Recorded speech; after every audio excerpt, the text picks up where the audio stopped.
Welcome to the Magnify Your Miracles podcast. Get ready to be inspired, uplifted, and connected to the miraculous energy of unconditional love that I call Mother Mary. If you're a highly sensitive, highly creative entrepreneur or light worker, and you want to magnify your impact and your intuition, you are in the right place. I'm your host, Reverend Frances Faden, interfaith minister, intuitive coach, and author of Meditation is Friendship with God. I can't wait to share miraculous stories, books, meditations, messages, and interviews with other miraculous light workers just like you. Are you ready to magnify your miracles? What are we waiting for? Let's get started. Hello, my miraculous friend, and welcome to another episode of the Magnify Your Miracles podcast. This is Reverend Frances Faden, and I'm so grateful that we get to spend this time together, getting inspired, feeling connected, all the great stuff that happens whenever we tune into the divine presence. So let's do that right now by taking a few deep breaths together. Just let go of whatever happened before, whatever might be happening afterwards. If you are driving, please keep your eyes on the road, but you can still bring your awareness to your breath.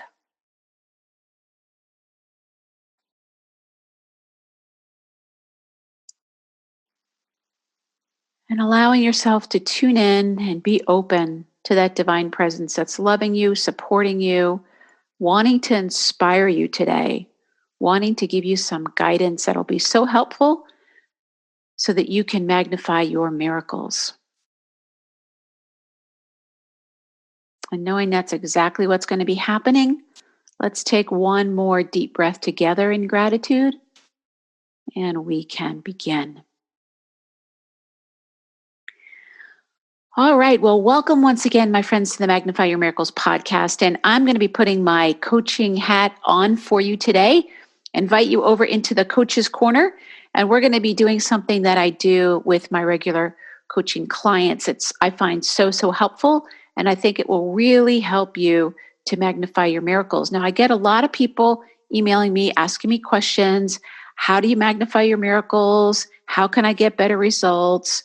How can I manifest? Whatever it might be. Or maybe they're wanting to feel more connected to spirit.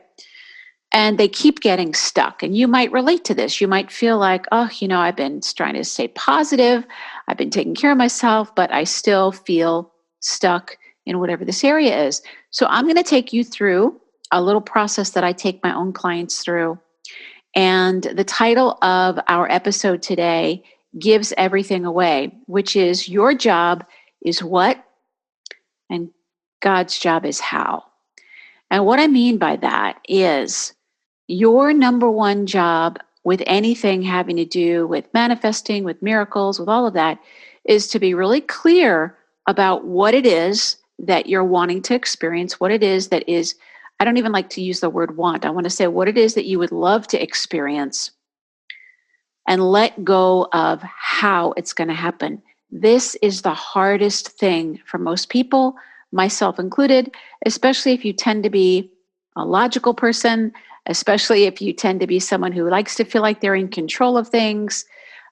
If you had a hard time when you were growing up, trusting that everything was going to be okay, and maybe you're one of those people who had to take care of yourself because there weren't a lot of other people around. Lots and lots and lots of reasons why it's difficult to keep our hands on the wheel with what we're meant to be doing and not trying to grab the wheel over here on the other side that is not for us to be doing. And it'll end us up in a ditch.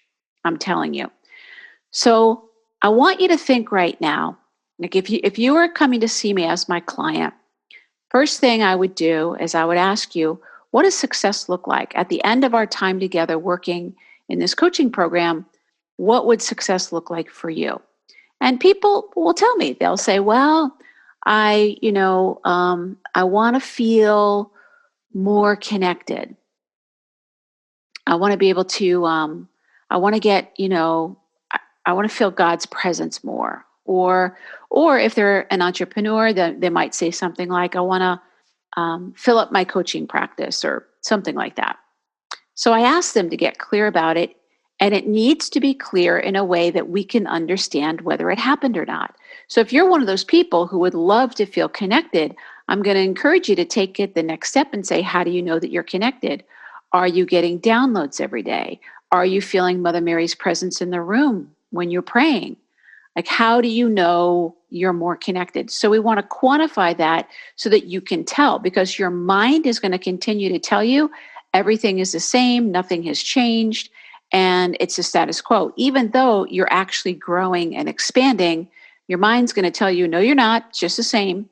That's why it's so helpful to have that outside support. So that's the first thing I'm going to ask you to do right now is take a look and say, okay, so if I was working with Francis, at the end of my 6 months or whatever time it would be, think about where do I want to be? What would it look like? What would my experience be? How would I know that things had actually changed?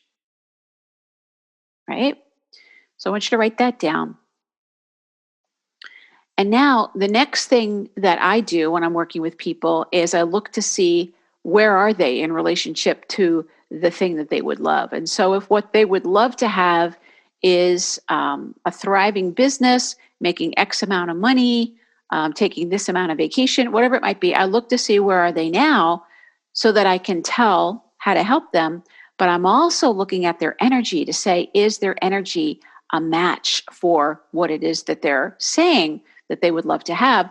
And that's where my work comes in. How can I get them, help them, support them, guide them to be an energetic match? And that's where the deep work that I do with people's energy fields really comes in. But since you and I are not doing that, if you'd love to do that, I'd be happy to talk to you about it. But since you and I are not doing that, what I'm going to say is take a look at where you are now and be honest with yourself of like, is my everyday energy a match for this goal? So let's say that what you would love is to have a loving, harmonious, supportive partner. Maybe that's something that you would love. That's a big thing for you. And your energy is somebody who is unforgiving, resentful, judgmental, like things that would push you in the opposite direction or things that would push another person in the opposite direction. Then you would look and say, okay, what do I need to cultivate? I need to cultivate some compassion or whatever that might be. So those are some of the left brain things that people like you and I probably love to do. But what I'm going to tell you is the most important thing for you to do is only focus on the what. You don't have to even know any of the how at all.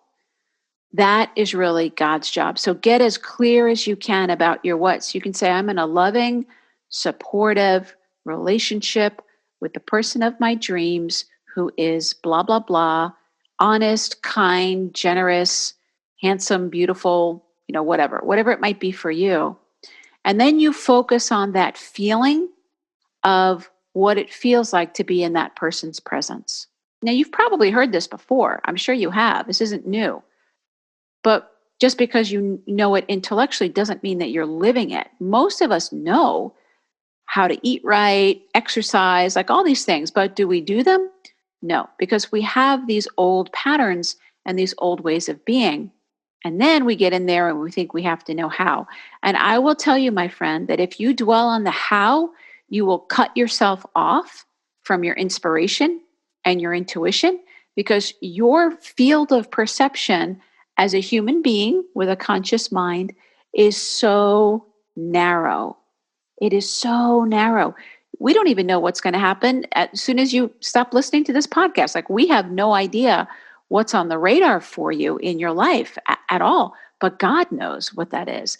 And God actually knows the way to bring you whatever it is that you're wanting deep in your heart, whatever that thing is that you would love, that you might not even be consciously aware of. God knows how to do that in ways that you and I could never figure out. Now, that doesn't mean that we don't listen. Doesn't mean that we might not journal, we might not meditate, we get ourselves calm and we're open and receptive. And when we receive that guidance, then we act on it. Absolutely. So I'm not talking about sitting around and doing nothing, but I'm talking about doing the part that is yours to do and not trying to micromanage God. It's really important. So the more that you can focus on your what, that you live in a beautiful home, that you have a loving partner, that you have vibrant health, that your body is strong and fit and getting more strong and flexible every day, that you have X amount of money in the bank, and you're making more money in your business every year, whatever it might be. Maybe you're wanting to heal a relationship. You would focus on the energy of that being already healed, whatever it might be for you. Those are the things that I'm talking about. That's the what. Now, when you were little, you knew how to do this. It was called a Christmas list or a letter to Santa, for those of you who celebrated Christmas, or any other time that your parents might say to you, what would you love for your birthday, for Christmas, for whatever the occasion might be? We had no problem taking out a pen and a piece of paper and being like, here you go. I would like to have a new bicycle or a scooter or a game or whatever it was. And we would write down those things like boom, boom, boom, boom. We did not sit there and go, now how is Santa going to get all of that into the chimney and then worry about it? Like, we didn't do that when we were kids. We're just like, yep, that's what I want. And I'm staying focused on it. And then what did we do as kids? We had an expectation that it was coming. We didn't fret over it. We just were happy whenever we would think about it. We were so excited. We were anticipating that energy. That's exactly the way to be. You stay focused on your what. You take actions based on your what, not on your how. So I'm going to give you an example, and I might have shared this before. If I have, please excuse me, but it's one of the miracles that I've experienced in my life specific to money, which is always great to have a money miracle. But it's a perfect example of what and releasing the how, and how God came up with a way to manifest this miracle that never in a million years would I have thought. So when I was living in New York City, I was going to the new seminary and studying to become an interfaith minister. And I was, working, and I was coming up to the last 6 months of my training. And it was in December or January, and I was going to be ordained in June of that year. And I was just decided. I was like so happy about this ordination. I sent out cards to all my friends and relatives saying, save the date 6 months in advance. I said, save the date. I invited everybody to come to my ordination, which was, like I said, 6 months in advance. And then things started to kind of change and get a little funky with the job that I had. And I still owed some money to the school. I was paying, I don't know, quarterly or something like that. I don't remember what it was. And I owed my final payment. My final payment was, I think, $1,200, if I remember correctly. And I had tried getting a different job that was going to pay me more money. And then it ended up not paying more money. And then the hours were really horrible. Like, it just ended up going from like bad to worse. And I found myself in March or April, still having that $1,200 balance and having no job. I went and I had no job. Now, I knew that come June, I was going to be moving out of my apartment after my ordination, and I knew I was going to be moving out to California. But at that point, I was like, what am I going to do? And I looked at, did a little bit of temp work here and there, but there was nothing that was going to bring in this $1,200 that I could see. So I called my school and I found out that, I said I invited all these people. What do I do if I can't make the final payment? What happens? And they said, well, you can still be part of the ceremony, but you can't get your certificate until the final payment. And I was like, fair enough. That's good. So I just kept keeping on with my what. And I was like, I am being ordained on June 13th. I'm doing it. This is what I'm doing. And I got a dress to wear. I, went through everything that I wanted to do. I had a friend of mine who helped me with my hair and my makeup and said she would be happy to help me that day. And then what ended up happening was, I love this phrase, out of the blue, because out of the blue means out of our conscious awareness, out of any way that we know how it's happening. To me, Mother Mary's color is blue. So out of the blue to me means out of Mother Mary's grace, really. Out of the blue, one day in May, about a month before my ordination, I get a letter with a check in it from my aunt. And my aunt was a nun. And I didn't even know that my aunt had any money to share. And she didn't even know that I was in school to become an interfaith minister. And she sent me a check for $1,500 just because. She was like, I had a little bit of this leftover money and I'm still going to be donating this to the convent, but I wanted you and your sister to have some. So here's a check for $1,500. My friends, literally out of the blue. There's no way that I could have known or anticipated anything about how that might happen. But the thing I knew is it was happening. It was happening. So I was able to pay my final payment. When I was ordained, I got to have my certificate. I didn't have to wait and figure out the payment piece, and everything worked out. So I'm suggesting to you, get super clear on what it is. Get super clear on how you're going to feel and start feeling that way now. That's the secret. When the movie The Secret came out, everybody started talking about your thoughts. It's really not so much your thoughts as it is your feelings and acting as if and having that trust in spirit that everything is okay. Everything is already here. This is why I say at the end of every episode, your miracle is already here, because it is here. You couldn't have the desire for it if there wasn't a way for it to already happen. You don't need to know the way it's going to happen. You just need to stay focused on your what. Now, you can do this with super practical things like you don't know where the rent's going to come from for the next month. Okay, but you know it's coming. So stay focused on it. And the best way to do that is through gratitude. I'm so grateful for X amount of dollars manifesting in time for me to pay the rent. Thank you, thank you, thank you. I'm so grateful for the new car, whatever it is that you need. It doesn't have to be pie in the sky, big, big dreams, although it works equally well for everything, because there's no order of difficulty with miracles to the universe. Whether it's $1 or $1,000,000, it's the same energy. It doesn't really matter. We're the ones that have to allow ourselves to receive on a bigger scale. So no matter where you are in magnifying your miracles, whether you're just looking to help yourself this month, whether you're looking to really magnify the miracle of your business, if you're wanting to have a bigger impact, if you're wanting to magnify the connection that you feel, you want to be getting downloads, you want to be getting feeling that divine presence, which is the specialty of my business, is helping people feel and experience that divine presence. No matter what that is, the process is the same. You have to know what it is that you would love. And then you have to love it. Really, that's it. Know what you would love and then love it. And let yourself feel the energy. And the best thing to do to get into that energy is to be grateful for it. I'm so grateful now that. I'm so grateful for whatever that might be. The more you can put these three pieces together, the more you will be able to magnify your miracles.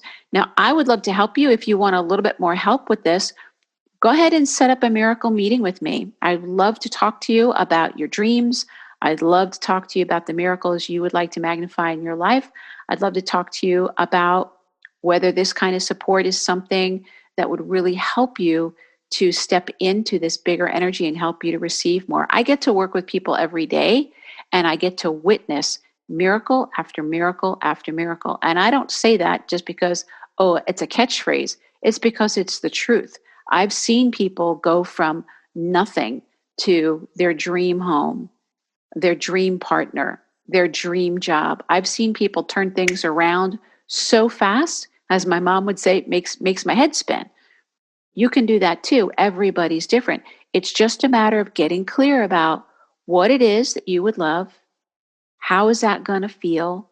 And then if you are working with me, we would help you with the feeling part by clearing out the beliefs that are causing you to have mixed feelings. Mixed feelings are the biggest thing that slow down your miracle process. Mixed feelings and trying to figure out the how. And those two things go hand in hand. Usually the mixed feelings come because we're thinking about the how. If we're just thinking about the what, we usually don't have mixed feelings. And if you do, that's where you need to get a little bit of help. So please let me know how you're doing. I'd love to hear your what. I'd love to hear what your dream is, what it is that you would really love. Let me know about that. If you'd like to set up a miracle meeting with me, that would be awesome. I'd love to share some time with you and really help you, especially as we're coming into the end of the year and the new year, to really help you to have a miraculous new year. Wouldn't that be awesome? To walk into the new year knowing that your miracles are already here and you know exactly how to continue to magnify them. It's a priceless, priceless skill to develop, my friends.